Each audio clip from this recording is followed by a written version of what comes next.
You're doing prep on your fantasy football drafts already?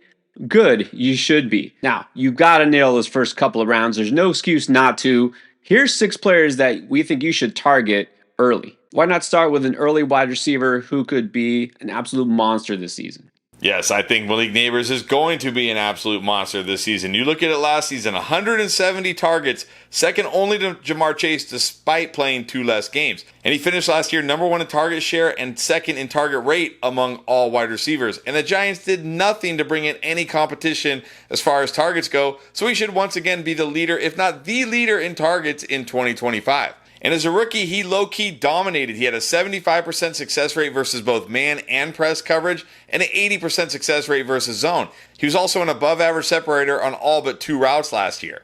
But what held him back from having that monster season he should have had last year was, of course, the quarterback play. But now he gets what looks like will be Russell Wilson to start the year and maybe for the entire year. And sure, Russell Wilson doesn't cook the way he did back in his prime, but last year he ranked 4th in accuracy rating and 2nd in deep ball completion percentage. This is a massive, massive upgrade from Malik Nabers at the quarterback position. And as I said, he's going to be one of, if not the highest targeted wide receiver in all of football this year. And he's got the pedigree to be one of, if not the best wide receiver in all of football. I think we see it this year, and I really do think Malik Nabers is going to be the highest scoring wide receiver in fantasy football. So if I have any pick outside, say, the top 5 or 6 picks, I am grabbing Malik Nabers every time.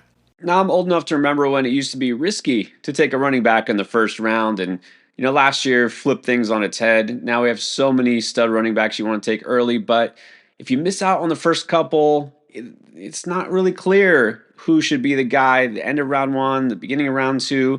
I've got a pretty safe name for you. His name is Derrick Henry. Now, Derrick Henry last year was a league winner legitimately, and that's something that we felt pretty confident about before the season.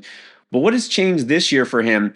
Absolutely nothing. It's the same guy who is indestructible. It's the same offense who wants to run first, second, and third. And it's the same situation where you have a guy who has been one of the best running backs in fantasy for like a decade straight, almost had a 2,000-yard season, almost had 20 touchdowns on the ground.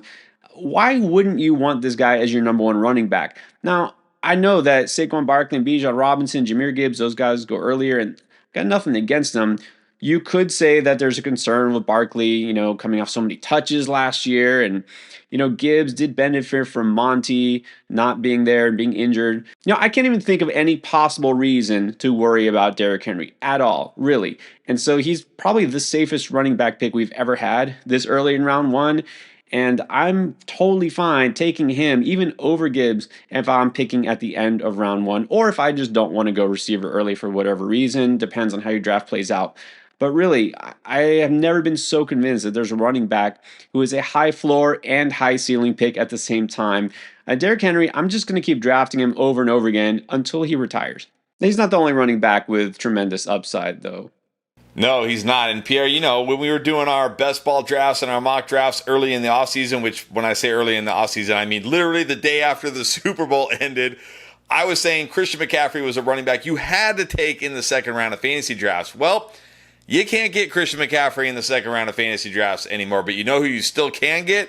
De'Von Achane. And if he's there for you, you have to take this guy. According to Fantasy Points data, last year he ranked 2nd among all players in design targets, not just running backs, every single player. Those are targets that were designed to go specifically to De'Von Achane. And in the 11 games he played last year with Tua was healthy, he averaged 6.6 targets per game and 6.1 receptions per game. That's over a 100 reception pace over a 17-game season. But we could somehow see those numbers go up in 2025 because Jonnu Smith, who I used to love at tight end before he got traded to the Steelers, finished 15th in design targets last year. Now, sure, not all of those targets are going to go to Achane, but a good number of them are. And if Tua stays healthy this year, there is a legitimate chance that De'Von Achane catches over 100 passes. And in any kind of PPR league, any running back catching over 100 passes is going to smash for fantasy football.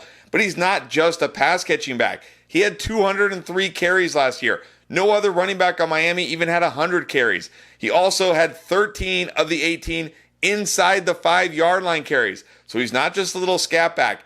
He's got touchdown upside. He's going to get the bulk of the early down work, and he's going to catch a bazillion passes. So look, Christian McCaffrey, I still love him. I think he's going to win leagues this year. But again, he's a first rounder. But you know who's not? Devon Achane is not a first rounder. Draft as much of him in the second round right now as you can before he also becomes a first rounder. And if you're ready to get your fantasy football fix on and start drafting right now, you got to check out UnderdogFantasy.com. They have best ball drafts going on all offseason long, including their flagship Best Ball Mania 6, which is going to make multiple millionaires in 2025. Just go to UnderdogFantasy.com, join using promo code ENDGAME, because not only is that going to get you a free pick that you can use among any sport, but also up to $1,000 in bonus cash that you can use to start drafting right now. I see. Now, just when you thought Endgame was all about going receiver early, oh no, let's talk about another running back who I've seen sometimes fall outside of round 2. If Jonathan Taylor is available anywhere after pick 20, it's a steal. But Jonathan Taylor is still one of the best running backs in the game. He's still an absolute workhorse. He's one of only 6 running backs last year that carried the ball over 300 times. And don't forget that Jonathan Taylor missed 3 games. So just think about that. If we actually get a full season of healthy JT, and you know, you've got to take that into account, even some of his efficiency last year when he was coming back from the injury, it took a slight hit, plus the fact that his quarterback play was horrendous all year. I'm not saying it's going to be great this year. Now, I know that's the big question here is like he's still in the Colts, and the Colts have either Anthony Richardson again or Daniel Jones. I am not here to defend either of those quarterbacks, but I will say that it probably can't be worse than last year. I mean, I don't think it will be, but even with that, you know, mess that they had at QB last year, Jonathan Taylor was still a stud in fantasy, and there's no reason he shouldn't be at least as good this year. So last year, he finished as the RB7 in terms of fantasy points per game in PPR. You can take him in drafts after all of those except for one. That's Alvin Kamara. He's the only one that's being drafted right now after JT. And there's a very good reason for that, because last year, Alvin Kamara devastated you at the very end of the season in the fantasy playoffs. And not just because he didn't play the last 3 weeks, because the 2 games before that, he was horrible. Jonathan Taylor did his best work in the final 3 games of the season. And that makes me very encouraged for what he could do over the course of this season once everything clicks. Over the final 3 weeks, he actually averaged 173 yards and 2 touchdowns on the ground. That was his average. I'm not saying he's going to do that every week, but certainly JT is an absolute solid, rock solid RB1 for you. There's no reason that he should fall outside of, let's say, past the middle of round 2. So this is a guy I'm targeting over and over again, even if I already have a running back in round 1.